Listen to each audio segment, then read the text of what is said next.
Hello friends, आज हम अपने इंग्लिश के क्रैश कोर्स का फर्स्ट वीडियो लेकर आए हैं जिसमें हम फर्स्ट यूनिट के फर्स्ट चैप्टर को देखने वाले हैं और इस चैप्टर का टाइटल है एन एस्ट्रोलॉजर्स डे।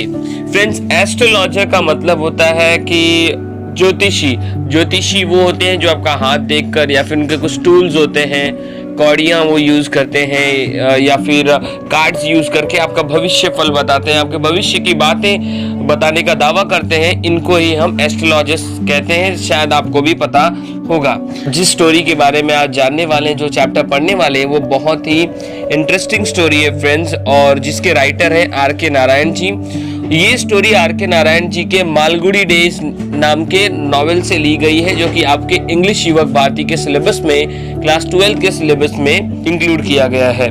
फ्रेंड्स, ये पूरी स्टोरी, ये पूरी कहानी सिर्फ दो ही कैरेक्टर्स के बीच घूमती नजर आएगी आपको, और वो दो कैरेक्टर्स हैं एस्ट्रोलॉजर जो कि ज्योतिषी है और उसका एक क्लाइंट है जिसका नाम है गुरु नायक। तो चलिए फ्रेंड्स, आज का ये वीडियो शुरू करते हैं। फ्रेंड्स, कहानी कुछ इस तरह से स्टार्ट होती है कि मिड डे का टाइम है, दोपहर के करीब 1:30 से 2 बज रहे होंगे। एक एस्ट्रोलॉजर है जो कि ज्योतिषी है, जो टाउन हॉल मार्केट में एक इमली के पेड़ के नीचे अपने सामान, अपने टूल्स और कार्ड्स को लेकर बैठा हुआ है और अपने क्लाइंट या फिर कस्टमर का वेट कर रहा होता है।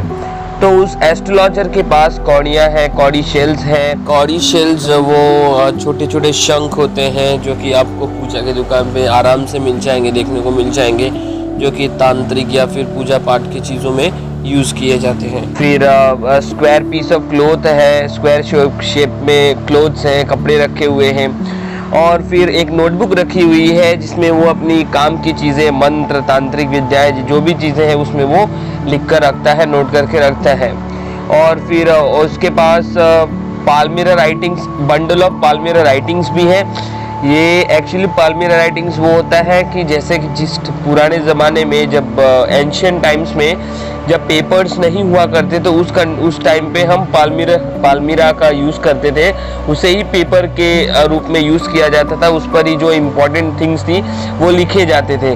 तो ये एस्ट्रोलॉजर, जो ये ज्योतिषी है, ये भी अपनी जो तांत्रिक विद्याएं हैं, जो इम्पोर्टेंट मंत्र हैं, कुछ ऐसी भाषा में लिखा होता है कि जो हमें ना समझ में आए, हम आम लोगों को नहीं समझ में आती है वो भाषा, बट वो तांत्रिक लोगों को, एस्ट्रोलॉजर्स को समझ में आती है। अगर हम एस्ट्रोलॉजर के बारे में बात करें तो एस्ट्रोलॉजर की आंखों में एक अलग ही चमक, अलग ही तेज दिख रहा है, और वो अपने माथे पर, अपने मस्तक पर उसने सिंदूर लगाई हुई है और भगवे कलर का यानी कि संतरे रंग का उसने ऑरेंज कलर की पगड़ी पहनी हुई है, और वो अपनी जगह पर बैठा हुआ है। और वो एक मूंगफली वाले के दुकान के सामने अपनी दुकान लगाता है। मतलब एक मूंगफली वाला है, उसके बाजू में ही, उसके बगल में ही वो अपनी दुकान लगाकर बैठता है। सो फ्रेंड्स, ये जो मूंगफली वाला है, इसकी जो मूंगफलियां हैं उनको हर एक, जो भी ये चीज़ें बेचता है, मूंगफली हो गया, बादाम हो गया, उन सबको हर एक दिन एक नए नाम से बुलाता है। फ्रेंड्स, आप लोगों ने भी देखा होगा कि जो मार्केट में, अगर आप मार्केट में या फिर आप जाते हो जहाँ पे भाजी और बाकी सब सब्जियाँ मिलती हैं, बिकती है, तो वहाँ पे आप लोगों ने देखा होगा जो वेंडर्स होते हैं, जो दुकानदार होते हैं, वहाँ के चिल्ला के अपने सामान का एडवर्टाइजमेंट करते हैं, अच्छी लाइनें बोलते हैं, स्लोगन्स बोलते हैं, ताकि लोग अट्रैक्ट हो जाएं और उनके सामान जाकर खरीद लें। तो ऐसे ही ये मूंगफली वाला भी अपनी चीज़ों को अलग अलग नाम से बुला रहा है। जैसे कि कभी वो कहता है अपनी चीज़ों को कि here are the Bombay ice cream, या फिर कभी कहता है दिल्लीज आलमंड, कभी कहता है राजास डेलिकेसी। तो ये सभी वर्ड्स यूज़ करके, ये सभी स्लोगन्स यूज़ करके वो कस्टमर्स को अट्रैक्ट करने की कोशिश कर रहा है, ताकि उसकी दुकान पे सब आए और खरीद कर जाएं। ये एस्ट्रोलॉजर जो है फ्रेंड्स, एक मूंगफली वाला जो है, जैसा कि मैंने पहले बताया, उसके बगल में ही अपनी दुकान लगाता है, और शाम के समय जो मूंगफली वाला है, जब मूंगफली भूनने के लिए जब वो आग जलाता है, वही जो आग है वही इस एस्ट्रोलॉजर, इस ज्योतिषी के लिए रोशनी का काम करती है, क्योंकि इसके पास अपने खुद की लाइट या फिर कोई फैसिलिटी ऐसी नहीं है जो इसे रोशनी दे सके।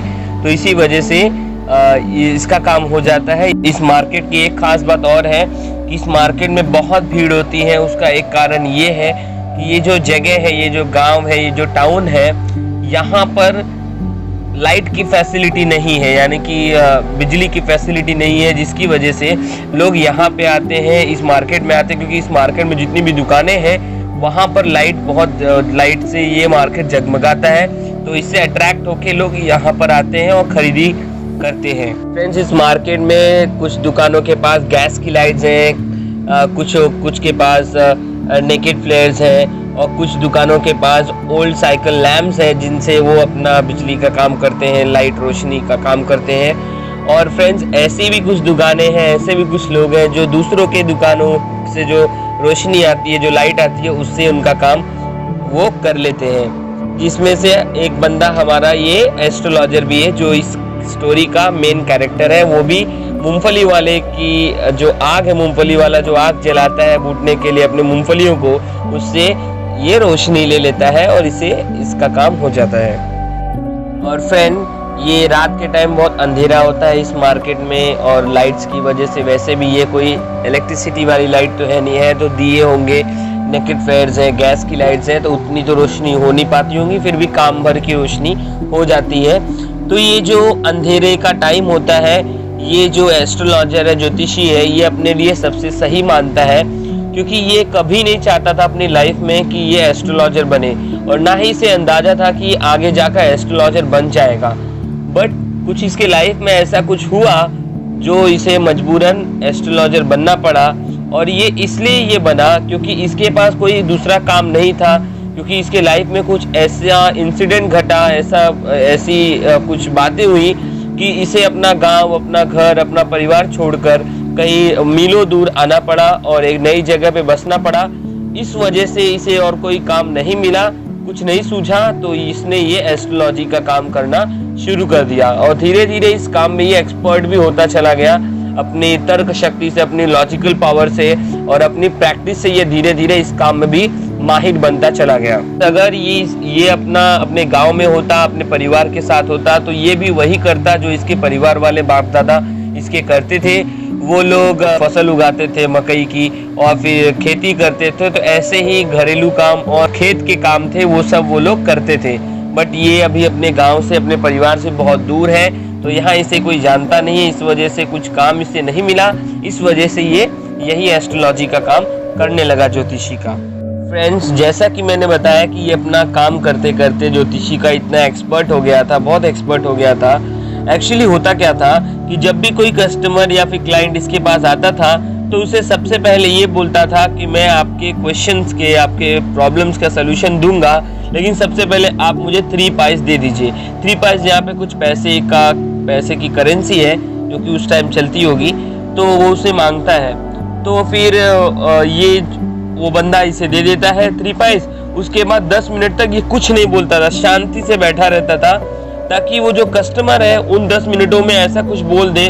एक्चुअली वो कस्टमर ऑलमोस्ट सब कुछ अपना बोल ही देता था, या फिर कुछ ऐसा क्लू छोड़ देता था जिससे ये गेस कर लेता था कि आखिर इस बंदे को क्या परेशानी है, क्या प्रॉब्लम है। तो उसमें से ही कुछ वो बोल देता था, और सामने वाला जो कस्टमर है या फिर क्लाइंट है वो इम्प्रेस हो जाता था कि अरे वाह, ये तो चमत्कारी बाबा है, ये चमत्कारी ज्योतिषी है, इसे तो सब पता है। जैसे कि कभी वो बोल देता कि आप जितना मेहनत करते हो, आप जितना हार्डवर्क करते हो, आपको उतना नहीं मिलता, यानी कि आप जितना डिजर्व करते हो, आप जिसके हकदार हो, उतना आपको नहीं मिलता है। या फिर कभी बोलता है कि आपके रिलेशन में या फिर कोई डिस्टेंट रिलेशन में, आपके दूर के रिश्ते में कोई तो ऐसी औरत है जो आपको पसंद नहीं करती, जिससे आपका नहीं जमता, आपको वो पसंद नहीं करती, आपसे घृणा करती है, और उसकी वजह से आप परेशान रहते हो, आपकी लाइफ बहुत ही परेशानी में है। तो ये सब बोल के वो अपने जो कस्टमर्स हैं उनको लुभा लेता था और उनसे अच्छे खासे पैसे भी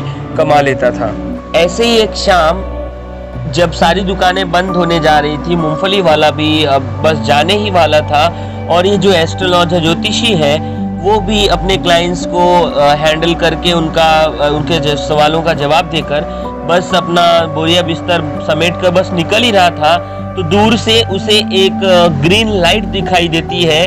तो ये सोचता है शायद ये कोई कस्टमर है, तो क्यों ना जाते जाते, लास्ट टाइम रात का टाइम है, तो जाते जाते इस बंदे को भी कस्टमर बना के इससे भी कुछ कमा लिया जाए। तो वो उन लोगों को रोकता है और उनको बुलाता है और बोलता है कि आप बड़े परेशान लग रहे हैं, क्या आपको कोई परेशानी है? आप बहुत टेंशन में लग रहे हैं। दो आदमी होते हैं, उनमें से एक बंदा बोलता है गुस्से में कि क्या तुम अपने आप को एक बहुत बड़ा एस्ट्रोलॉजर समझते हो? तो मैं तुम्हें अपने बारे में क्वेश्चन करूंगा, अपने बारे में कुछ चीजें पूछूंगा और तुम्हें मेरे हाथ देखकर मेरे बारे में वो सारी चीजें सच सच बतानी होंगी। तो जवाब में एस्ट्रोलॉजर बोलता है ठीक है, बट मैं हर एक प्रश्न के, हर एक क्वेश्चन के जवाब देने के लिए 3 पाइज लेता हूँ, तो अगर तुम्हें मंजूर हो तो बोलो। तो वो स्ट्रेंजर बोलता है कि ठीक है, और वो उसकी झोली में एक आना फेंक देता है और बोलता है कि चलो मैंने तुम्हें अब पैसे भी दे दिए, बट अगर तुम्हारा एक भी जवाब गलत हुआ तो समझ लेना तुम्हारे लिए ठीक नहीं होगा। तो जवाब में एस्ट्रोलॉजर बोलता है कि ठीक है, अगर मैं सही हुआ, अगर मैंने तुम्हारे हर एक प्रश्न का, हर एक क्वेश्चन का जवाब सही से दे दिया, तो क्या तुम मुझे 5 रुपए दोगे?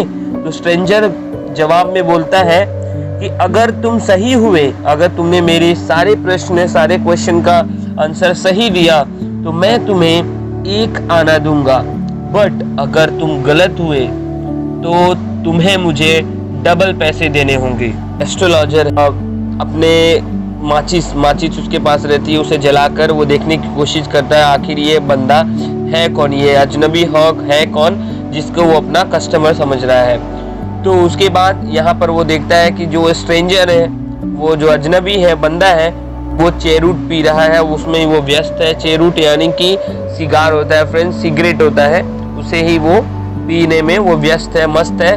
फिर एस्ट्रोलॉजर अपनी एक्टिंग शुरू करता है। वो अपने, जैसे कि आपने फिल्मों में देखा ही होगा, जो ढोंगी बाबा लोग होते हैं अपना हाथ ऊपर करते हैं, तरह तरह के हैंड मूवमेंट्स करते हैं, फिर आँख को ऊपर नीचे करते हैं, आँख बंद और खोलते हैं, ताकि सामने वाले को लगे कि ये कोई शक्ति बुला रहा है, कोई पावर को जगा रहा है, कोई विद्या बुला रहा है, कुछ मतलब तंत्र मंत्र कुछ कर रहा है।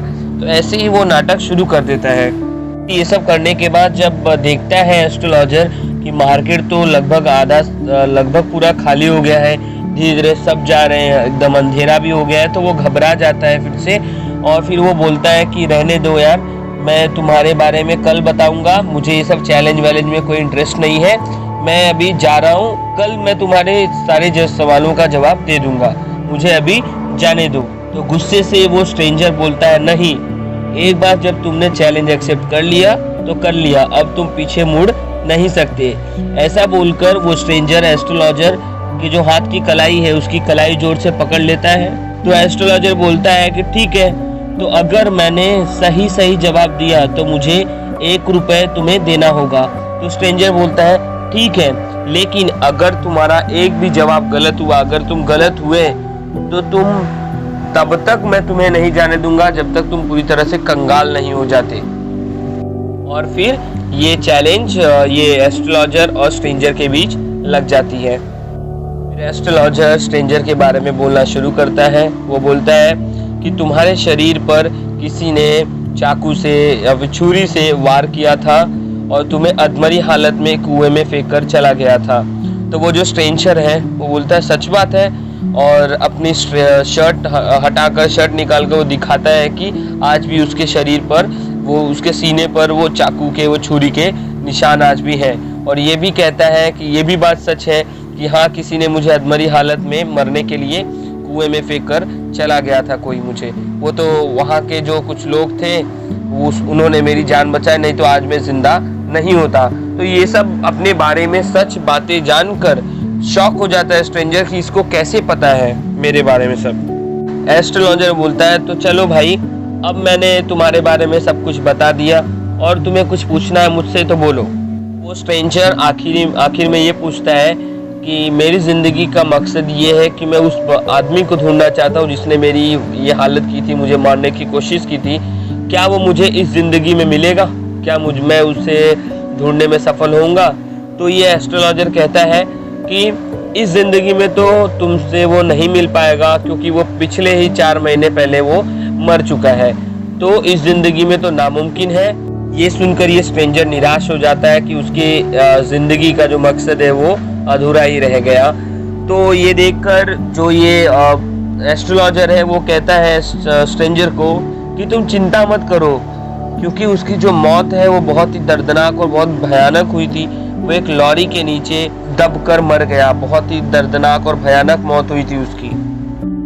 एस्ट्रोलॉजर फिर कहता है अपनी क्लाइंट से, गुरु नायक तुम चले जाओ यहाँ से, तुम्हारे गांव का रास्ता यहाँ से 2 दिन का है, तुम पहली ट्रेन पकड़ो और चले जाओ, क्योंकि जो जगह है जहाँ पे तुम हो वो तुम्हारे गांव से साउथ में पड़ती है, तो यहाँ पर आना तुम्हारे लिए खतरे से खाली नहीं होगा, तुम्हारे जान को खतरा है, तो तुम्हें यहाँ नहीं रुकना चाहिए, तुम्हें चले जाना चाहिए और कभी मुड़कर भी यहाँ कभी लौटकर नहीं आना।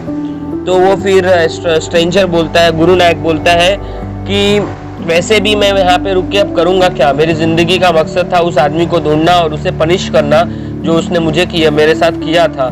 स्ट्रेंजर ये बोलकर चला जाता है कि अब मेरी ज़िंदगी का मकसद ही नहीं रहा, क्योंकि वो पहले से ही मर चुका है, तो मेरी ज़िंदगी का मकसद तो वहीं ख़त्म हो गया। तो वो चला जाता है ये सब बोलकर। तो उसके बाद अपना बोरिया बिस्तर समेट कर अपना जो सामान है वो रख कर ये एस्ट्रोलॉजर भी अपने घर के लिए रवाना हो जाता है।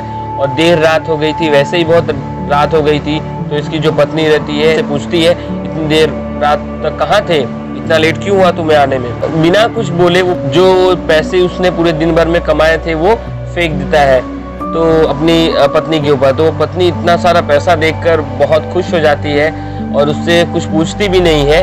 फिर एस्ट्रोलॉजर की वाइफ फिर बोलती है, पैसों से मैं अपनी बच्ची के लिए मिठाइयाँ बनाऊंगी और कोकोनट और गुड़ खरीद कर लाऊंगी, जैगरी खरीद के लाऊंगी, जिससे मैं उसके लिए स्वादिष्ट मिठाइयाँ बना सकूं। वो बेचारी कितने दिनों से, बहुत दिनों से मुझसे जिद कर रही है, मुझे बोल रही है। तो एस्ट्रोलॉजर मन ही मन गुस्से में बोलता है कि उस स्ट्रेंजर ने ठीक नहीं किया, उसने मुझे बोला था 1 रुपये देगा, लेकिन उसने ऐसा नहीं किया। तो उसकी वाइफ कहती है तुम बहुत टेंशन में लग रहे हो। ये देखकर उसकी वाइफ बोलती है कि तुम बहुत टेंशन में, बहुत परेशान लग रहे हो। तो वो बोलता है अपनी वाइफ को कि आज मेरे सर से बहुत बड़ा टेंशन चला गया, बहुत बड़ा बोझ मेरे सर से हल्का हो गया, क्योंकि आज तक मुझे लगता था कि मेरे हाथों एक बंदे का, एक इंसान का खून हो गया, एक आदमी का खून हो गया था, जबकि आज मैंने उसे जिंदा देखा। तो आज मैं उस टेंशन से, उस बोझ से मुक्त हो गया हूँ। तो इसी तरह वो अपनी पत्नी को सारी चीज़ें बता देता है कि जब वो भी जवान हुआ करता था, वो अपने गांव में रहा करता था, तो वो लोग जुआ खेलते थे, वो ड्रिंक करता था। तो ऐसे में एक आदमी से, उनके साथियों में से ही किसी से उसका झगड़ा हो गया था और वो उसे अधमरी हालत में इसने छोड़कर भागकर आ गया था गाँव को अपने छोड़ना पड़ा उसे इसी वजह से। और इसी वजह से अपनी वाइफ से उसे शादी करके यहाँ पे वो बस गया। तो ये सब कहानी अपनी वाइफ को वो बताता है और फिर उसके बाद फिर सोचता है लेकिन अब क्या सोचना, अब तो मेरे सिर से टेंशन भी निकल गया है, वो आदमी भी आज जिंदा है और वो अपने गांव भी चला गया है, तो अब उसको कोई टेंशन है ही नहीं। तो वो अपनी टेंशन से मुक्त होकर अपना जो भी थकान था वो सबको भूल कर वो अपनी चारपाई पर सो जाता है। तो फ्रेंड्स, जैसा कि कहानी का टाइटल, ये स्टोरी का टाइटल, ये चैप्टर का एन एस्ट्रोलॉजर्स डे, तो इसका मतलब क्या हुआ कि जैसे आपने सुना होगा कि कोई अगर हमारी हेल्प करता है तो हम क्या बोलते हैं, you made my day today, यानी कि आज तुमने मेरा दिन ही बना दिया। तो यहाँ पे एन एस्ट्रोलॉजर्स डे, वो जो दिन था जिस दिन वो उसने बहुत कमाई की और उसे एक उसका जो दुश्मन था जो उसे मारने के लिए ढूंढ रहा था, उसका खून करने के लिए ढूंढ रहा था और उसे लग रहा था कि मैंने एक इंसान का खून कर दिया है, उसके सर पर एक पाप है खून करने का, वो उस दिन इन सारी चीज़ों से वो टेंशन मुक्त हो गया और उसे उस दिन कमाई भी बहुत हुई। तो एक हिसाब से उस दिन उसका दिन बन गया। इसी वजह से यहाँ पे टाइटल ही स्टोरी का है एन एस्ट्रोलॉजर्स डे, वो जो दिन था वो एस्ट्रोलॉजर का था। सो फ्रेंड्स, आई होप आपको ये स्टोरी और ये चैप्टर बहुत इंटरेस्टिंग लगा होगा और आपको अगर कोई भी डाउट है तो आप कमेंट सेक्शन में हमें बता सकते हैं। और फ्रेंड्स, ये था इस चैप्टर का पार्ट 1, जिसमें हमने आपको एक बेसिक आइडिया दे दिया कि इस चैप्टर में है क्या, इसकी स्टोरी बता दी आपको। अभी इसके बाद हम जो नेक्स्ट पार्ट आएगा इस चैप्टर का, उसमें हम आपको इम्पोर्टेंट वर्ड्स, कैसे क्वेश्चन पूछे जा सकते हैं, क्या इम्पोर्टेंट है इस चैप्टर में, क्या इम्पोर्टेंट नहीं है, क्या बोर्ड एग्जाम के पॉइंट ऑफ व्यू से इम्पोर्टेंट है, वो सारी चीज़ें उस वीडियो में कवर करने वाले हैं। तो please stay tune with us और हमारे साथ ऐसे ही बने रहें और हमारी वीडियोस देखते रहें और ज़्यादा से ज़्यादा हमारी वीडियोस को शेयर करें ताकि सबको पता चल सके और सब लोग इसका बेनिफिट उठा सकें। सो फ्रेंड्स, और पहली सबसे मोस्ट इम्पॉर्टेंट थिंग कि अगर आप हमारे चैनल पे अभी भी नए हैं और आपने अभी तक हमारा चैनल सब्सक्राइब नहीं किया है, so please do subscribe to our channel, ताकि जो भी हम वीडियोस डालें वो आपको सबसे पहले मिल सकें। And don't forget to like our videos. Thank you for watching this video.